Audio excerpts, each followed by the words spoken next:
সংগ্রামী সাতক্ষীরা জেলাবাসী, আসসালামু আলাইকুম ওয়া রাহমাতুল্লাহি তাআলা ওয়া বারাকাতুহু।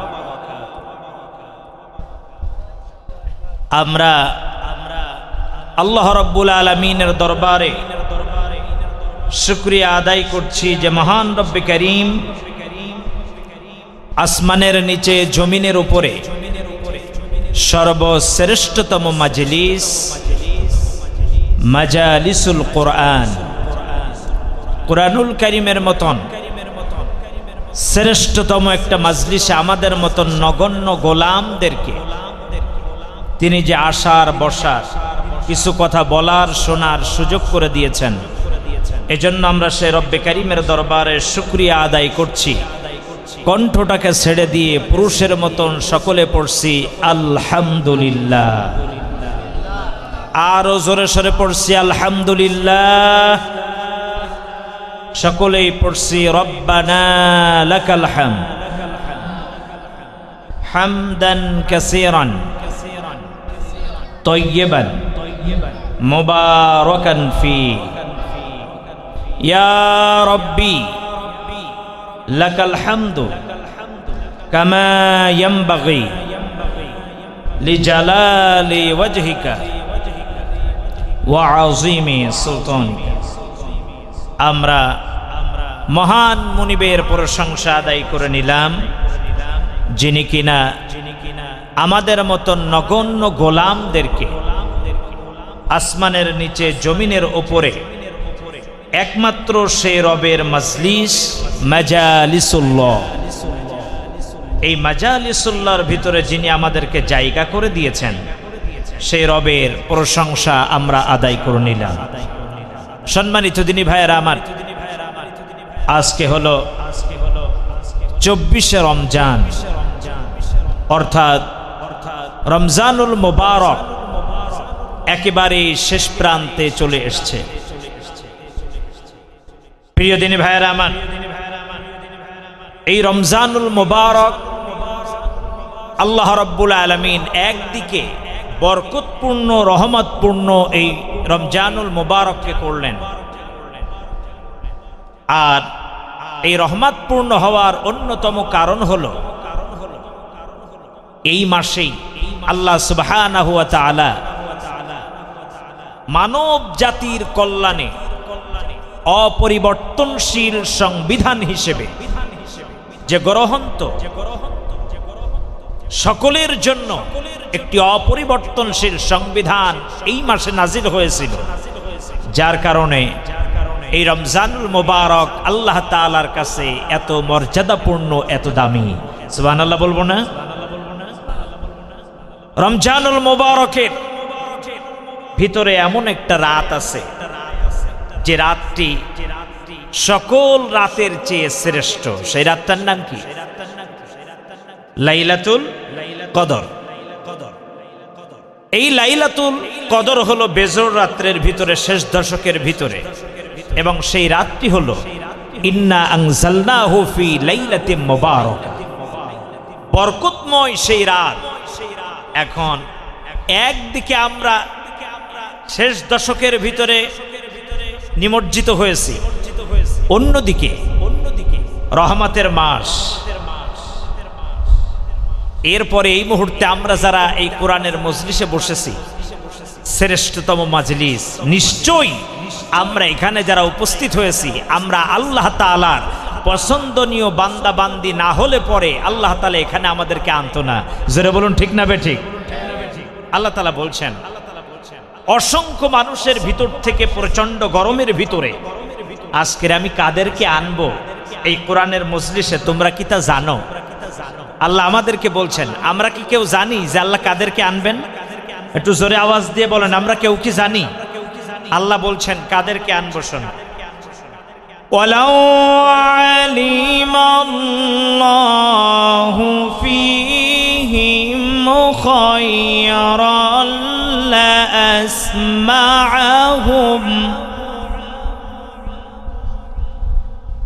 ولو أسمعهم لتولوا وهم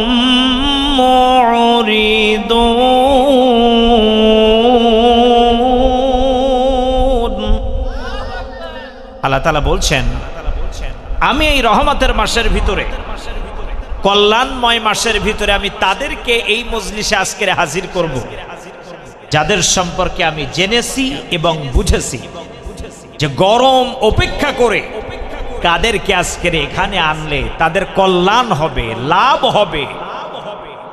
আমি একমাত্র তাদেরকেই আজকের বাহির থেকে ধরে ধরে এই মজলিসের ভিতরে হাজির করে দেব। জোরে বলুন না সুবহানাল্লাহ। তার মানে বোঝা গেল আমরা এখানে যারা উপস্থিত হয়েছি নিঃসন্দেহে আমাদের লাভ হবে, কল্যাণ হবে। এটা আমরা কেউ বুঝতে পারি নাই, যিনি বুঝেছেন তার নাম কি? সাতক্ষীরাবাসীর কণ্ঠের আওয়াজ তো এত আস্তে হওয়ার। আমিও তো রোজা, আমাদের কল্যাণ হবে, এটা কে বুঝতে সক্ষম হয়েছে? আল্লাহ তাআলা। এজন্য আল্লাহ তাআলা অসংখ্য মানুষের ভিতর থেকে আমাদেরকে এই মজলিসে হাজির করে দিয়েছেন। অনেকে বাহির থেকে ঘুরবে, বিভিন্ন জায়গায় দাঁড়িয়ে আড্ডা দেবে, কিন্তু এখানে আসবে না। কেন আসবে না জানেন? আল্লাহ তাআলা বলছেন, ইন্নাহুম আনিস সামঈ লামাযুলুন। তাফসিরে জালালাইনের সুনামধন্য লেখক আল্লামা জালালউদ্দিন মুহাল্লি রাহিমাহুল্লাহ তিনি বলেন, আল্লাহ তাদেরকে আজল করেছেন। আজল মানে হলো বিরত রেখেছেন। একটু জোরে আওয়াজ দিয়ে বলুন তো, আল্লাহ তাআলা তাদেরকে কি শোনা থেকে বিরত রাখলেন? আর একটু জোরে বলেন। কোরআন থেকে। এখন প্রশ্ন, আল্লাহ তাআলা তাদেরকে কোরআনুল কারীম শোনা থেকে কেন বিরত রাখলেন? তারা যদি কোরআন শুনতে আসতো, একটু হলেও তাদের কল্যাণ হতো, লাভ হতো। এটা যেমন আপনি বুঝেছেন, আমি বুঝেছি, আমরা সকলে বুঝছি, কিন্তু আল্লাহ তাআলা বলছেন আমি বুঝেছি যে তার কোরআন শোনালে কি হবে না। আর একটু জোরে বলেন, কি হবে না? কোনো লাভ হবে না, বরং তার ডায়রিয়া শুরু হবে। বরং তার কি হবে? ডায়রিয়া শুরু হবে। এজন্য আমি তাদেরকে কোরআন শোনা থেকে বিরত রাখলাম। প্রিয় দিনী ভাইয়েরা আমার, তাহলে আমি আপনাদের কাছে প্রশ্ন করছি, আমরা কি কোরআন শুনতে আসতে কোনো বাধা পেয়েছি? আমাদের কেউ বাধা দিয়েছে? আমরা এখানে সুন্দর একটা পরিবেশে সকাল থেকে কোরআনের মজলিসে মা বোনেরা বসেছিল, আমরা বসেছি। আমাদেরকে কে এনেছেন? আল্লাহ। উদ্দেশ্য কি? আমাদের লাভ হবে। উদ্দেশ্য কি? একটু আওয়াজ দিয়ে বলেন, আমাদের কি হবে? লাভ হবে। এখন যাওয়ার সময় মাদ্রাসা কর্তৃপক্ষ আমাদেরকে কি 500 টাকা করে ঈদ খরচ হাতে দিয়ে দিবেন নাকি?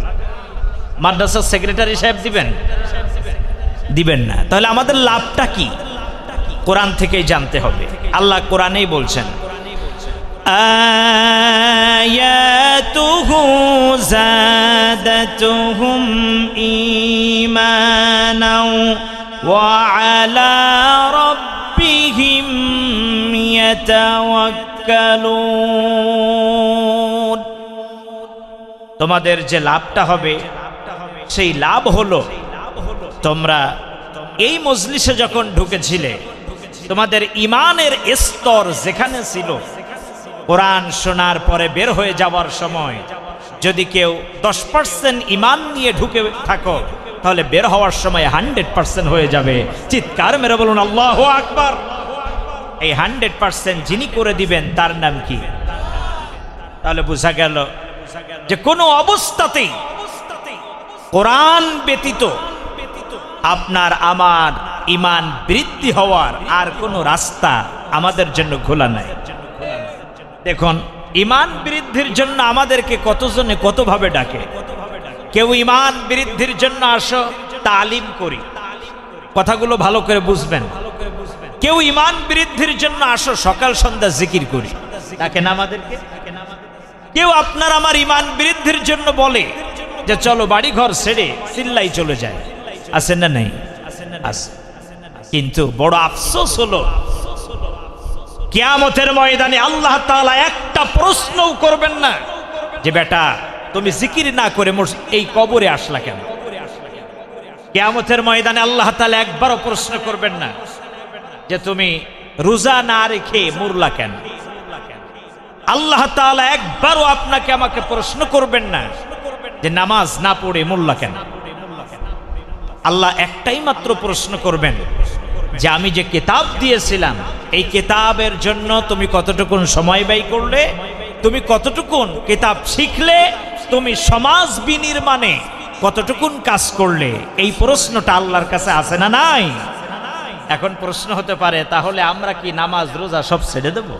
না, খেয়াল করুন, আপনি নামাজ পড়লেন না গুনাহ হবে, কিন্তু প্রশ্নবিদ্ধ হবেন। আপনি রোজা রাখলেন না গুনাহ হবে, কিন্তু কি হবেন না? প্রশ্নবিদ্ধ হবেন। আপনি জিকির করলেন না, এর জন্য আপনি প্রশ্নবিদ্ধ হবেন না।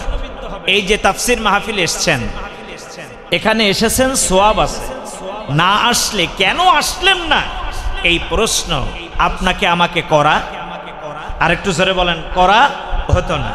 আসুন আমি মূল আলোচনায় যাওয়ার আগে যেখান থেকেই আলোচনা করার ইচ্ছা পোষণ করেছি আগে আমরা তেলাওয়াত করে নিতে চাই ইনশাআল্লাহ। আউযু বিল্লাহি মিনাশ শাইতানির রাজীম। বিসমিল্লাহির রাহমানির রাহিম। আলিফ লাম রা। কিতাবুন আনজালনাহু ইলাইকা লিতুখরিজান নাস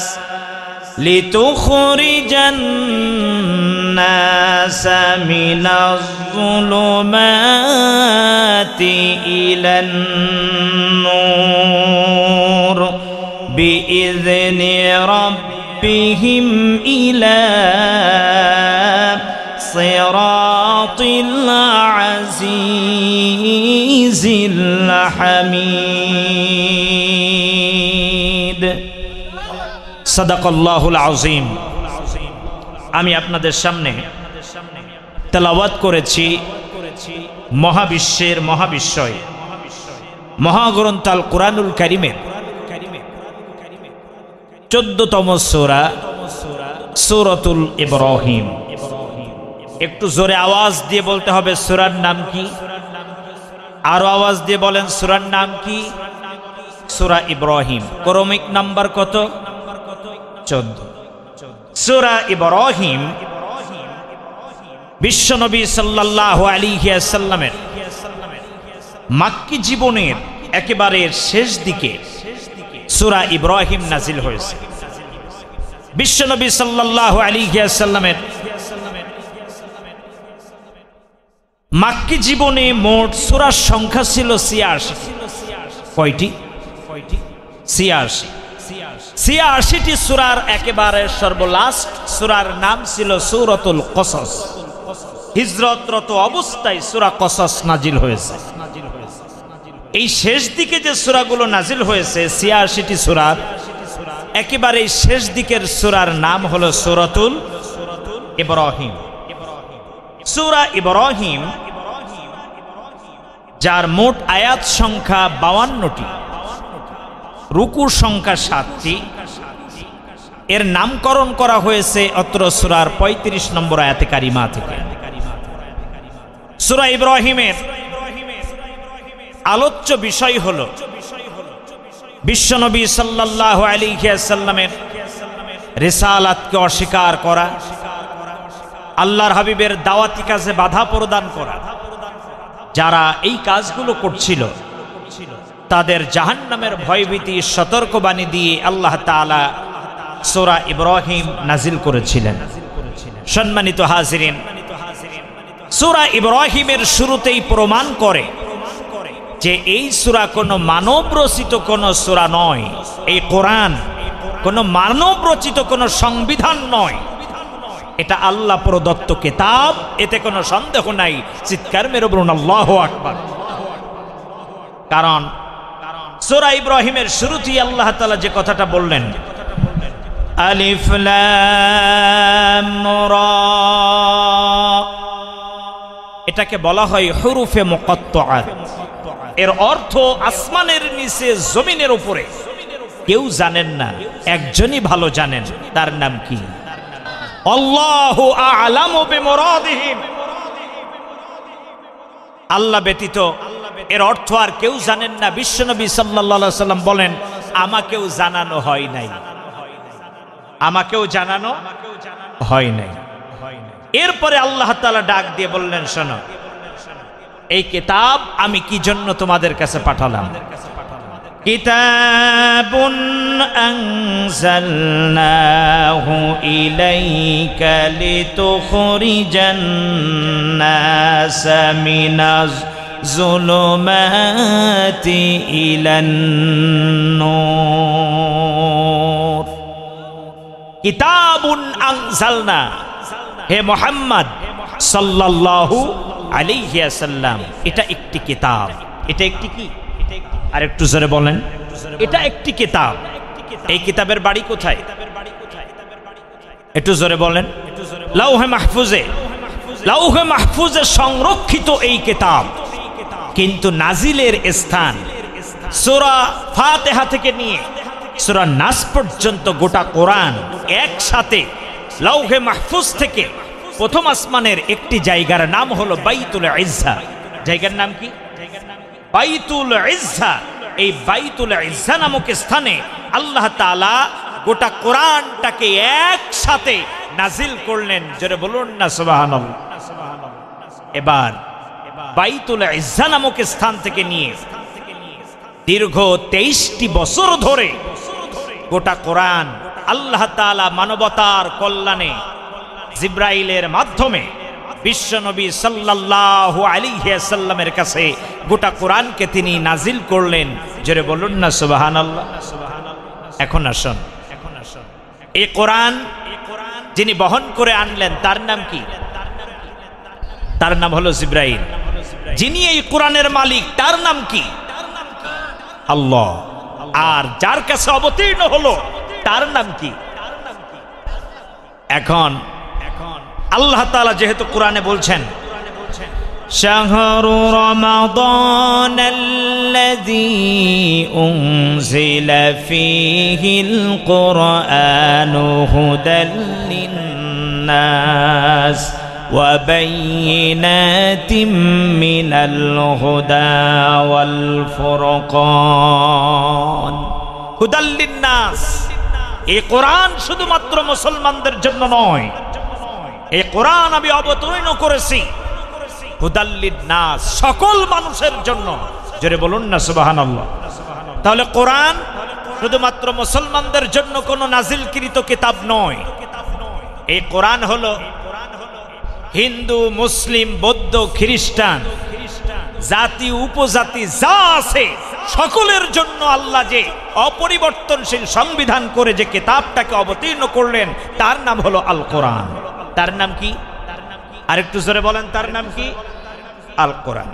এখন আসুন, তাহলে এক নম্বরে আমরা যে বড় একটা ভুল করেছি সেটা হলো কোরআনটাকে আমরা মনে করেছি এটা মনে হয় একটা ধর্মীয় কিতাব। এটা এক নম্বরে চরম ভুল মুসলমানদের। কোরআন কোন ধর্মীয় কিতাব নয়। কথা কি বুঝতেছেন? যদি আপনি বলেন তাহলে কোরআন কিসের কিতাব? কোরআন যদি শুধুমাত্র ধর্মের জন্য আসতো তাহলে আমার দৃষ্টিতে 2 পারা নাজিল হলেই যথেষ্ট ছিল। কয় পারা? সর্বোচ্চ 2 পারা নাজিল হলেই যথেষ্ট ছিল, বাকি 28 পারার দরকার ছিল না। কারণ রমজানুল মুবারকে খতম তারাবির জন্য হাফেজ সাহেবরা ভিন্ন ভিন্ন জায়গার থেকে দৈনিক সিরিয়াল মোতাবেক তাদের তেলাওয়াত করা লাগে, কিন্তু দেখা যায় ইমাম সাহেবরা ঘুরে ফিরে সারা বছর কমন জায়গার থেকেই তেলাওয়াত করে। কি কথা সত্য না? তাহলে 2 পারা যদি নামাজের জন্য দরকার ছিল তাহলে 2 পারা নাজিল হলেই যথেষ্ট ছিল, এর চাইতে আর দরকার ছিল। আল্লাহ তাআলা বাকি 28 পারায় কি দিলেন?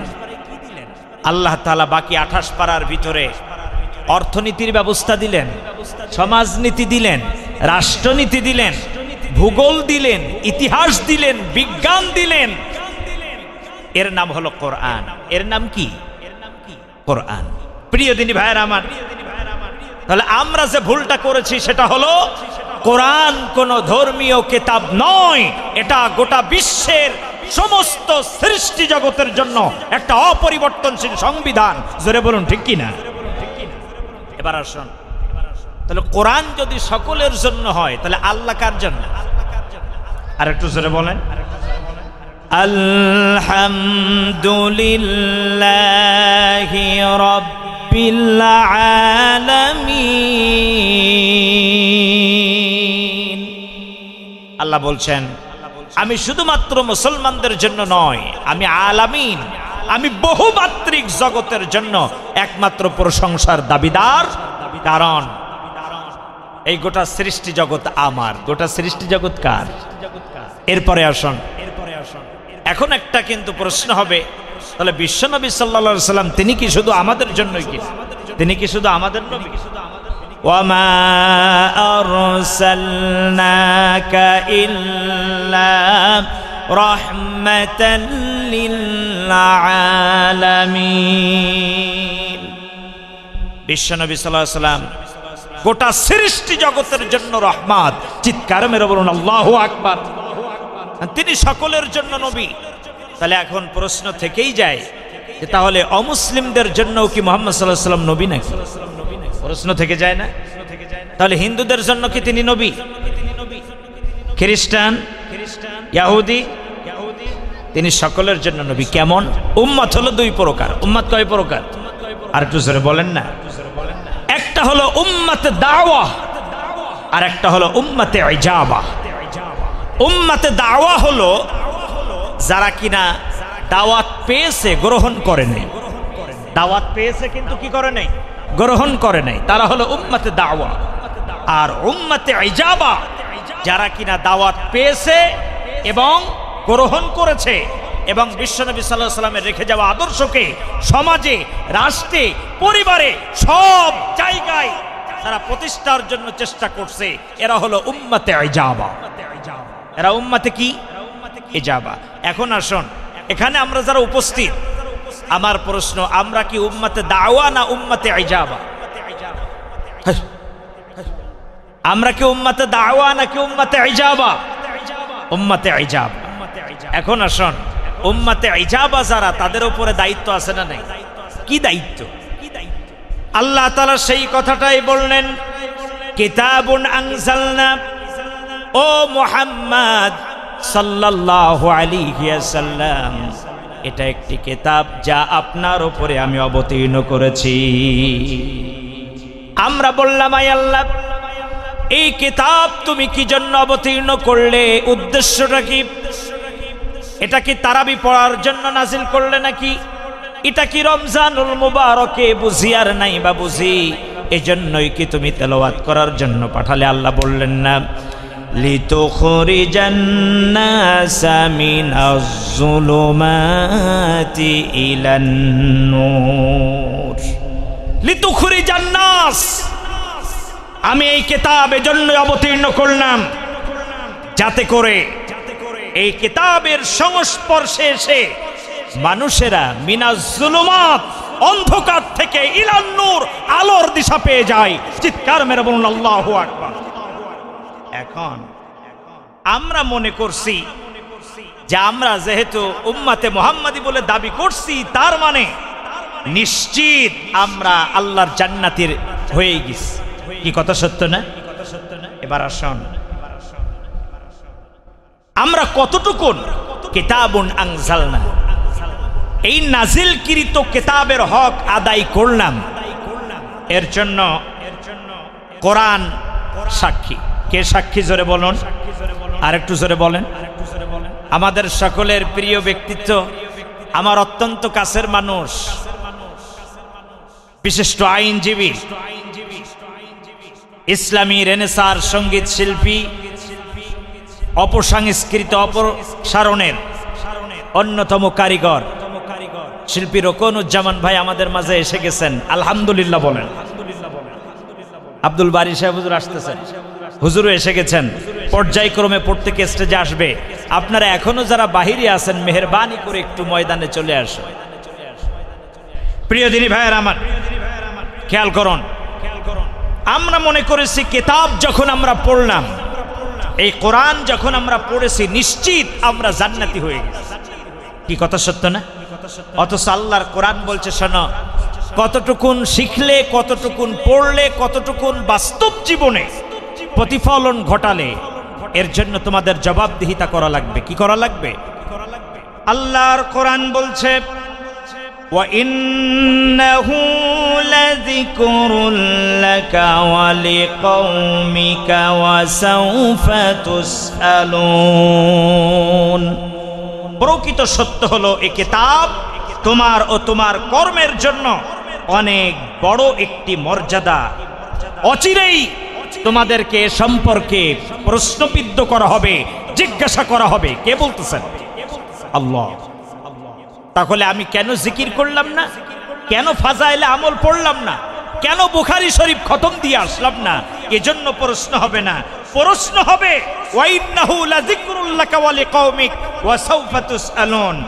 তোমরা কতটুকুন পারিবারিক জীবন, সামাজিক জীবন, রাজনৈতিক জীবন, অর্থনৈতিক জীবন, প্রত্যেকটা স্তরে স্তরে তোমরা কতটুকুন বাস্তবায়ন করলে, এজন্য তোমাদের প্রশ্ন করবেন কে? আরো জোরে বলেন। আল্লাহ তাআলা প্রশ্ন করবেন। এবার আল্লাহ তাআলা বলছেন, শোনো, শুধু তোমাদেরকেই প্রশ্ন করব না, আমি আরো কাদেরকে প্রশ্ন করব? শোনো, فَلَنَسْأَلَنَّ الَّذِينَ أُرْسِلَ إِلَيْهِمْ وَلَنَسْأَلَنَّ الْمُرْسَلِينَ। আমি যাদের কাছে রাসূল পাঠিয়েছি অবশ্যই তাদেরকে প্রশ্ন করব। তার মানে প্রত্যেকটা নবীকে, প্রত্যেকটা আম্বিয়াকে, রাসূলকে প্রশ্ন করবেন কে? আরো জোরে বলেন, প্রশ্ন করবেন কে? এমনকি আমরা তাদের যে উম্মত, তাদেরকেও প্রশ্ন করবেন যে তুমি এই কোরআন কতটুকুন শিখলে, কতটুকুন বাস্তবায়ন করবে, তাড়াতাড়ি বল। এই প্রশ্ন আল্লাহর কাছে করতে হবে। এখন আমি আলোচনার সূচনায় বলেছিলাম, আমি কেন বুখারী শরীফ পড়ে আসলাম না, আমি কেন জিকির করে আসলাম না, এই প্রশ্ন কবরে আছে নাকি? কথা বলেন না কেন? নাই। কোরআন সম্পর্কে প্রশ্ন করা হবে। এখন একজন ছাত্র, খেয়াল করুন ভালো করে, একজন ছাত্র, সে দেখা যাচ্ছে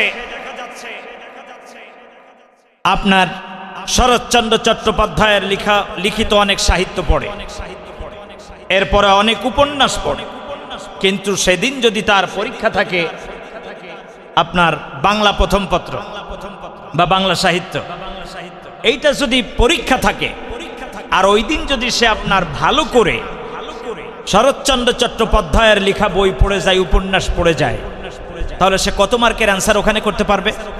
পাস মার্ক উঠবে? আরো জোরে বলেন না কেন? পাস মার্ক উঠবে না। কেন?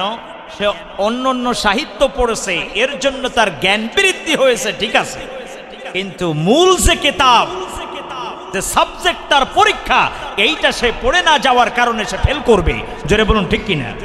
ঠিক তেমনি আপনি ফাজাইলে সাদাকাত পড়েন, বুখারী পড়েন, আপনি জিকির করেন, তালিম তারবিয়াতে বসেন, আপনার ঈমান বৃদ্ধি পাবে না, এ কথা বলছি না, বৃদ্ধি পাবে, কিন্তু বিশ্বাস করুন এর একটা বিষয়ও আপনাকে আমাকে কিয়ামতের ময়দানে পরীক্ষা করা হবে না, একটা বিষয় আপনাকে আমাকে প্রশ্ন করা হবে না। প্রশ্ন একটাই, কোরআন শিখছো কতটুকুন, মানছো কতটুকুন, বাস্তবায়ন করেছো কতটুকুন। এই জায়গায় কি আমরা জিরো কিনা বলেন? একটু জোরে বলেন। এই জায়গাটাই আমরা জিরো। আজকের দেখুন আমাদের দেশে পীর সাহেবরা আছে, আমি তাদের বিরোধিতা করছি না, কিন্তু তাদের কাছে যান, 10 বছর ধরে যাচ্ছেন, হাদিয়াও দেন, বিভিন্ন ভালো মন্দ কথা শেয়ার করেন। আপনার কাছেই প্রশ্ন করছি, 10 বছর গেলেন, আপনার পীর সাহেব, আপনার বুজুর্গ আপনাকে কয়দিন প্রশ্ন করছে যে বাবা 10 বছরে এখানে আসতেছো, বেশ ভালো কথা, তা কয়দিনে কয়টা সূরা মুখস্থ করছে একটু আমাকে শোনাও? বলছে কখনো? 10 বছর আসতেছো, 10 বছরে 10টা সূরা অর্থ সহ শিখলে কিনা একটু পড়ে শোনাও, বলছে আপনাকে? তার মানে আমার দেশের এই ধরনের আলেম নামের কলঙ্ক আপনার আমার মতন সহজ সরল মানুষগুলো যায়, তাদের পকেটের টাকা হাতিয়ে নেয়, ঠিক আছে, কিন্তু মজার বিষয় আপনাকে আমাকে চোখে ড্রপ দিচ্ছে, কিন্তু সানিটা অপারেশন করে লেন্সটা বসায় দিলে আমি যে ভালো করে দেখতে পারবো এই কাজটা করছে না। ড্রপ দিয়ে রাখতেছে আপনাকে আমার, এখানে আসো, হাদিয়া দাও, ওজিফা নিয়ে বাড়ি চলে যাও। কিন্তু কোরআন থেকে এই 5টা সূরা তোমাকে সবক দিয়ে দিলাম, আগামী বছর মাহফিলে এসে এই 5টা সূরা কিন্তু অর্থসহ বলতে হবে। আপনাকে আমাকে এই লেন্স বসাচ্ছে না, কারণ এই লেন্স যদি বসিয়ে দেয় তাহলে তো তাইলে আর এই পকেট ভারী হবে না, তাদের ড্রপ দিচ্ছে, অপারেশনটা করছে না। আজকের বাংলাদেশে বলুন তো এই অবস্থায় চলছে না প্রত্যেকটা ম্যাক্সিমাম দরবার? আর একটু জোরে বলেন, চলছে কি চলছে না? কিন্তু আজকের মানুষ বড় আফসোস লাগে এই জায়গায়, এই সব জায়গায় দলে দলে হাজির হয় আর অর্থ নষ্ট করে, কিন্তু যেখানে আসলে কোরআনের কথা হয়, কোরআনের তাফসীর শোনা যায়, এই জায়গায় মানুষ আসতে চায় না। আজকের আমি তো মনে করি এই অঞ্চলে এই যে আশপাশের বাগান আজকের ফেলাফ হয়ে যাওয়া উচিত ছিল, মানুষ এখানে আসবে না, কারণ এখানে তো আর ড্রপ দেওয়া হয় না, এখানে তো অপারেশন করে লেন্স বসায় তার চোখের জ্যোতি সৃষ্টি করে দেওয়া হয়। এজন্য এখানে আসবে না। কেন আসবে না? আল্লাহ বলছেন সকলকে আনবো না, কারণ যাকে আনলে উপকার হবে, কল্যাণ হবে। ওয়ালাউ আলিমাল্লাহু ফীহিম খায়রাল লা আসমাআহুম ওয়ালাউ আসমাআহুম লাতাওয়াল্লাউ ওয়া হুম মুরিদুন, আমি তাদেরকেই আনব। প্রিয় দিনী ভাইরা আমার, এবার আল্লাহ তাআলা বলছেন, শোনো, কিয়ামতের ময়দানে তোমাদেরকে যে প্রশ্ন করব এতে কোনো সন্দেহ নাই, আমি আমার নিজের কসম খেয়ে বলছি, ফাওয়ারাব্বিকা লানাসআলান্নাহুম আজমাইন। কে কার কসম খাইলো দেখো? আমাদের এই সাতক্ষীরায় অনেক মানুষ আছে, দেখবেন টাকা একবার ধার নিলে আর দিতে চায় না, আছে না নাই? আছে। এরপরে যদি কোনো একটা বার ধরা খাই ওই লোকের সামনে, তাহলে বলে, শোনো, অমুক তারিখে এই টাইমে আমি টাকা দেব। আরে ভাই তুমি দাও না, এবার কসম খাওয়া শুরু করে, বাঁশ গাছের কসম, আম গাছের কসম, লিচু গাছের কসম, আছে না নাই? শুধু কসমের কর কসম। তার মানে সে তীব্রতা বুঝাচ্ছে যে এই দিনে আমি 100% টাকাটা দেব, এতে কোনো সন্দেহ। এবার আল্লাহ তাআলা বলছেন, ফাওয়ারাব্বিকা, তোমার রবের কসম। কার কসম? আরো জোরে বলেন। তোমার রবের কসম খেয়ে বলছি, লানাসআলান্নাহুম আজমাইন, অবশ্যই আমি তোমাদের সবাইকে প্রশ্ন করব। একটু জোরে বলুন তো, কি সম্পর্কে প্রশ্ন করা হবে? কোরআন কতটুকুন শিখলাম, কতটুকুন মানলাম, কতটুকুন বাস্তবায়ন করলাম, এই প্রশ্ন কে করবেন? কোরআন এবং হাদিসে কোনো জায়গায় খুঁজে পাবেন না যে জিকির না করে মোল্লা কেন, এই প্রশ্ন আপনাকে করা হবে। তাহলে আমরা কিন্তু রোগের উপসর্গ নিয়ে দৌড়াচ্ছি, কিন্তু মূল রোগে আমরা স্পর্শ করছি না। তাহলে আমাদের প্রশ্ন করা হবে কোরআন সম্পর্কে, অন্য কোনো বিষয় প্রশ্ন করা হবে না, অথচ অন্য বিষয়গুলো নিয়ে আমরা দৌড়াচ্ছি কোরআনকে বাদ দিয়ে। আল্লাহ রাব্বুল আলামিন এবার ডাক দিয়ে বললেন, শোনো, যারা নাকি এই জমিনে কোরআনুল কারীম শিখলো না, বাস্তবায়ন করলো না, বরং কোরআনের বিরোধিতা করলো, আমি আমার ওই উম্মতের বিরুদ্ধে আল্লাহ রাব্বুল আলামিনের কাছে মামলা দায়ের করব। কি দায়ের করব? মামলা। আমরা তো মনে করছি যে কোরআন যখন পড়তে শিখেছি, 2-4-5 চিল্লা দিয়েছি, জীবন চিল্লা দিয়েছি, আমার জান্নাতে যাওয়া ঠেকাই কেনা। এই তো বিশ্বনবী সাল্লাল্লাহু আলাইহি ওয়াসাল্লাম আপনার বিরুদ্ধে মামলা করবেন, কোরআন বলছে। অকালার রাসূলু ইয়া রাব্বি ইন্না কওমি ইত্তাখাযু হাযাল কুরআনা মাহজুরা। কোরআন বলছে, অকালার রাসূল, রাসূল সাল্লাল্লাহু আলাইহি ওয়াসাল্লাম বলবেন, ইয়া রব্বি, হে আমার রব, ইন্না কওমি, নিশ্চয়ই এরা হলো সেই সম্প্রদায়ের লোকেরা, ইত্তাখাযু হাযাল কুরআনা মাহজুরা, এরা কোরআনের আইনকে প্রতিষ্ঠিত না করে কোরআনের কথা শুনলে ঠাট্টা, বিদ্রুপ, মিথ্যাচার এগুলো করেছে। আল্লাহ তুমি এদেরকে সব জাহান্নামের ভিতরে নিক্ষেপ করে দাও। অর্থাৎ আপনি কোরআনের জন্য কয়দিন ঘর ছাড়লেন, কয়দিন বাড়ি ছাড়লেন, কতদিন চাকরি থেকে সাসপেন্ড হলেন, আপনার কয়টা ইমামতি গেল, কোরআন সব কিন্তু দেখে রাখতেছে। আল্লাহর হাবিব আপনাকে দেখতেছেন, কোরআন আপনাকে দেখতেছে। কিয়ামতের ময়দানে এই কোরআন আপনাকে জান্নাতে না পৌঁছানো পর্যন্ত সে স্থির হবে না। আজকের কোরআন আমাদেরকে দেখতেছে যে প্রচন্ড গরমের ভিতরে আমরা কারা কোরআন শুনছি। কিয়ামতের ময়দানে যখন হাজির করা হবে, কোরআন ডাক দিয়ে বলবে, রব্বুল আলামিন, দুনিয়াতে তোমার এই বান্দা আমি কোরআনের জন্য প্রচন্ড গরম অপেক্ষা করেছেন। আয় আল্লাহ তাআলা, আমি কোরআনের জন্য ঘর বাড়ি ছেড়েছে, স্ত্রীকে বিধবা করেছে, শহীদ হয়েছে। আয় আল্লাহ তাআলা, আমি কোরআনের জন্য তোমার বান্দা স্ত্রী সন্তান থেকে কারারুদ্ধ ছিল। আল্লাহ, আয় আল্লাহ তাআলা, আমি কোরআন আজকের তোমার কাছে সুপারিশ করি, তোমার এই বান্দাকে তুমি বিনা হিসেবে জান্নাত দান করে দাও। অন্যদিকে বিশ্বনবী সাল্লাল্লাহু আলাইহি ওয়াসাল্লাম এবং কোরআন আল্লাহর কাছে মামলা দায়ের করে বলবে, ইত্তাখাযু হাযাল কুরআনা মাহজুরা, এরা সব কোরআন বিদ্বেষী ছিল, কোরআন প্রেমিক মানুষদের উপরে স্টিম রুলার চালিয়েছে, তাদেরকে ঘর বাড়ি ছাড়া করেছে। আল্লাহ তাদের নামে বিভিন্ন সময় মিথ্যা অপবাদ দিয়েছে। রব্বে কারীম, একে তুমি জাহান্নামে নিক্ষেপ করে দাও। প্রশ্ন হতে পারে যে বিশ্বনবী সাল্লাল্লাহু আলাইহি ওয়াসাল্লাম কেমনে চিনবে? কারণ আমরা এখনের উম্মাত, আর তিনি তো কবে দুনিয়া থেকে চলে গেছেন।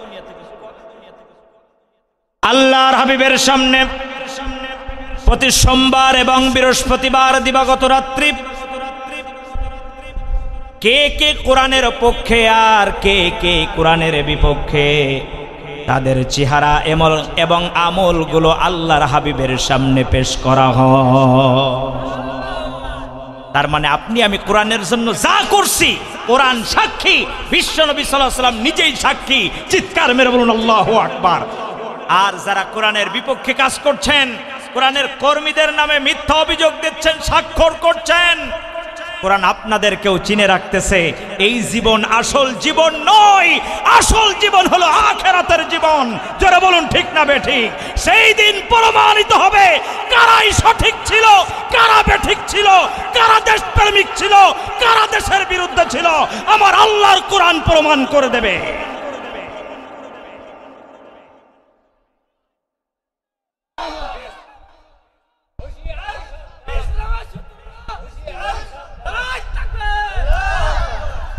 আল্লাহ তাআলা বললেন, কিতাবুন আনজালনা, ও মুহাম্মদ সাল্লাল্লাহু আলাইহি ওয়াসাল্লাম, এই কিতাব আমি আপনার উপরে অবতীর্ণ করেছি। তাহলে আমরা বুঝলাম যে এই কোরআন কোনো ধর্মীয় কোনো কিতাব নয়। জোরে বলুন ঠিক কিনা?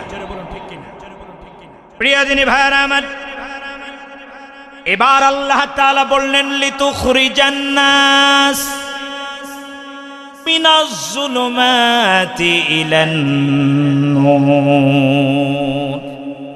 এই কোরআন আমি দিয়েছি লিতুখরিজান নাস, যাতে করে মানুষদেরকে মিনাজ যুলুমাত, অন্ধকার থেকে, ইলান নূর, আলোর রাস্তা যেন দেখাতে পারো। প্রিয় ভাইরা, এখন বলুন তো, তাহলে কোরআনকে আপনাকে আমাকে অন্ধকারের ভিতরে নিমজ্জিত করবার জন্য কোরআন এসছে, নাকি আলোর রাস্তা দেখানোর জন্য? আরো জোরে বলেন। আলোর রাস্তা। আসুন তো, যে যুগটাকে বোঝানো হলো এই অন্ধকারাচ্ছন্ন যুগ, সেই যুগটাকে কি বলে? আইয়ামে, আর একটু জোরে বলতে হবে, আইয়ামে জাহেলিয়া, অন্ধকারাচ্ছন্ন যুগ। এখন অন্ধকারাচ্ছন্ন যুগ মানে এই দীর্ঘ টাইম, এই অন্ধকারাচ্ছন্ন যে যুগটা, আইয়ামে জাহেলিয়া, এই সময় মনে হয় দিনের বেলায় সূর্য উঠত না। উত্তর দিবেন। দিনের বেলায় কি সূর্য উঠতো? রাতের বেলায় তাহলে মনে হয় ওই যে আমরা একটা অন্ধকারের কথা বলি, আমাবস্যার রাত, মনে হয় ওই জামানায় চাঁদ উঠতো না, তারকারাজি উঠতো না, এমন কিছু নাকি? নয়। তাহলে বোঝা গেল দিনের বেলায় সূর্য আলো দিয়েছে, রাতের বেলায় চাঁদ তারকা আলো দিয়েছে, তারপরেও কেন বলা হলো অন্ধকারাচ্ছন্ন যুগের কারণটা? এর কারণ হলো দীর্ঘ একটা টাইম এই পৃথিবীতে ওয়ায়াকতুলুনাল আম্বিয়া বিগাইরি হক, এনি টাইম, একই টাইম অসংখ্য নবী অবস্থান করেছে অঞ্চল ভিত্তিক। মনে করেন এই সাতক্ষীরা জেলার জন্য একজন নবী, এরপরে আপনার যশোর জেলার জন্য আরেকজন নবী, আমাদের খুলনার জন্য আরেকজন নবী, অঞ্চল ভিত্তিক। কিন্তু একটা টাইম ছিল পৃথিবীতে একজন নবীও ছিল না, একজন নবীও। সেই টাইমটা কোন সময়? ঈসা রূহুল্লাহর তিরোধান 33 খ্রিস্টাব্দে। কত খ্রিস্টাব্দে? একটু মুখস্থ রাখতে হবে। কত খ্রিস্টাব্দে? 33 খ্রিস্টাব্দে। ওনার জন্ম থেকে নিয়ে খ্রিস্টাব্দ গণনা করা হয়। 33 খ্রিস্টাব্দে ঈসা রূহুল্লাহর এই পৃথিবীর থেকে তিরোধান। বিশ্বনবী সাল্লাল্লাহু আলাইহি সাল্লাম এই পৃথিবীতে আগমন করেন 570। এখন 570 বছর থেকে আপনি 33কে মাইনাস করুন, তাহলে কত থাকবে? 570 থেকে যদি আমরা 33কে মাইনাস করি তাহলে কত থাকে? 537। এই 537 বছরের ভিতরে মানবতার ভাগ্য আকাশে একটা সূর্য উদয় হয় নাই। তার মানে হলো এই 537 বছরের ভিতরে একজন নবীও এই পৃথিবীতে আগমন করে। আরো জোরে বলেন, আগমন করে। অন্ধকারটা কি তাহলে যেন তেন অন্ধকার? আর একটু জোরে বলেন, লিতুখরিজান নাস মিনাজ যুলুমাত ইলান নূর। মানুষেরা কেমন অন্ধকারের ভিতরে নিমজ্জিত হলো দেখুন তো। এই অন্ধকার কোনো স্বাভাবিক অন্ধকার নয়। আপন মায়ের সাথে জেনা করবার পর সন্তান বন্ধুদের সাথে গর্বের সাথে বলতো, আজকে আমি আমার আপন মায়ের সাথে জেনা করেছি। অস্ত্রের ভিতরে কার কয়টা ভাঙ্গা দাগ আছে দেখো। যার যতগুলো ভাঙ্গা দাগ আছে তার মানে সে তত মানুষ হত্যা করেছে, তার মানে সে সবচেয়ে বড় সাহসী পুরুষ। যে যত বেশি ধর্ষণ করতে পেরেছে, ধর্ষণ করে সে বলতো আজকে আমি এতজনকে ধর্ষণ করেছি, তার মানে সে তত বড় বীর পুরুষ। আচ্ছা, এই যে অন্ধকার, এটা কি কোনো যেন তেন অন্ধকার? আর একটু জোরে বলেন, আল্লাহ শুকরিয়া। এইরকম অন্ধকার কি পৃথিবীতে এখন আর আছে? একটু পরে দেখা যাবে। যদি বলেন যে হ্যাঁ আছে, তাইলে কিন্তু খবর আছে। এই যে সাতক্ষীরার ভাইয়েরা বড় চালাক, যেই দেখছে যে উল্টো একটা কমেন্ট পড়ে গেছে তখনই অন্যদিকে মোড় দেওয়া শুরু করছে। আসুন, আমার দৃষ্টিতে আইয়ামে জাহেলিয়ার চেয়ে বর্তমান আমাদের বিশ্বের অন্ধকার আরো বেশি ভয়ঙ্কর। যদি বলেন কেন, আপনি ইতিহাস খুঁজুন, কোরআন হাদিস খুঁজুন।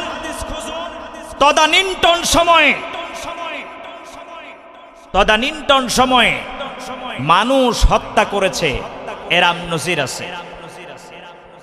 এরপরে প্রাপ্ত বয়সে পৌঁছালে, উপনীত হলে, বাচ্চাদেরকে আপনার প্রাপ্ত বয়সে যখন উপনীত হয়েছে, নাবালিকা থেকে সাবালিকা হয়েছে, তখন তাদেরকে ধর্ষণ করেছে, এমন ইতিহাস আছে। কিন্তু একটা ইতিহাস খুঁজে পাবেন না যে তারা কোনো শিশুকে ধর্ষণ করেছে। আমার প্রশ্ন, বাংলাদেশে শিশু ধর্ষণের মামলা আপনাদের সাতক্ষীরা কোর্টে আছে না নাই? যশোর কোর্টে আছে না নাই? খুলনা কোর্টে আছে না নাই? এমন কোন কোর্ট থানা খুঁজে পাবেন না যেখানে শিশু ধর্ষণের মামলা নাই। তাহলে জাহেলিয়াত যুগে তারা একটা প্রাপ্ত বয়সে উপনীত হলে এরপরে ধর্ষণ করেছে, এরাম নজির আছে। শিশু ধর্ষণ করেছে, ইতিহাস নাই। তাহলে এই পয়েন্টের উপরে দেখা যায় জাহেলিয়াতের তুলনায় আমার বাংলাদেশ আরো বেশি গাঢ় অন্ধকার। পয়েন্ট 2, সব বলতে পারবো না। তদানীন্তন সময়ে হত্যা করেছে, ইতিহাস আছে। হত্যা করেছে কি আছে? ইতিহাস আছে।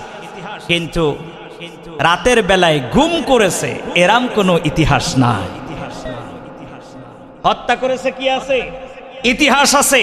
কিন্তু গুম করেছে এমন কোনো ইতিহাস নাই। আজকের 228টা দেশের ভিতরে এমন আজব দেশ আছে, রাতের বেলায় ঘুমাতে গিয়েছে, সকাল বেলায় উদাও, কেউ বলতে পারে না লোকটা কোথায় গিয়েছে। এরম দেশ আছে না নাই? সেই দৃষ্টিকোণ থেকে বাংলাদেশ অন্ধকার আরো বেশি না কম? এবার আসুন, ডাকাতি করতে গেছে, ডাকাতি করে নিয়ে চলে আসছে। ওই বাড়িতে সুন্দরী একটা মেয়েকে দেখে স্বামীকে বেঁধে তার ওয়াইফকে, স্ত্রীকে আর এক ঘরে নিয়ে গণধর্ষণ করেছে। ওই সময় এরাম নজির পাওয়া যাবে না। কিন্তু আমার বাংলাদেশে দেখা যায় শুধু গুম করে না, শুধুমাত্র ডাকাতেই করে না, শেষ পর্যন্ত স্বামীকে, শ্বশুর শাশুড়িকে বেঁধে রেখে তারপরে ধর্ষণই শেষ করে না, তাকে হত্যা করে রেখে আসে। তাহলে এই দৃষ্টিকোণ থেকে বোঝা যায় যে ওই জাহেলিয়াতের তুলনায় আমার বাংলাদেশ আরো বেশি অন্ধকার হয়ে গেছে। যারা বলুন ঠিক কিনা?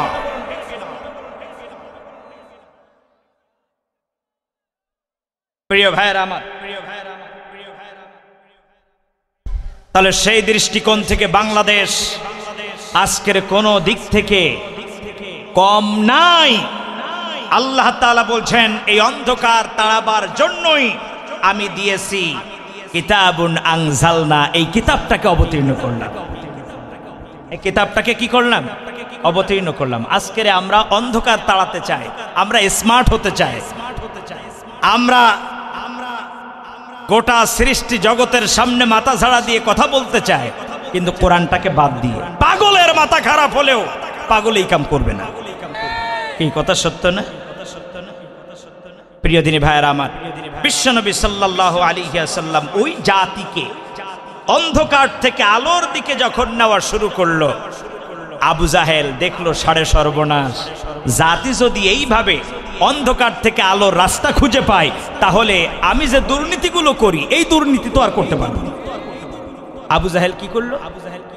তার সংসদে একটা মিটিং ডাকলো। দ্রুত কোথায় মিটিং ডাকলো? একটু জোরে বলেন। সংসদে দ্রুত মিটিং কল করলো।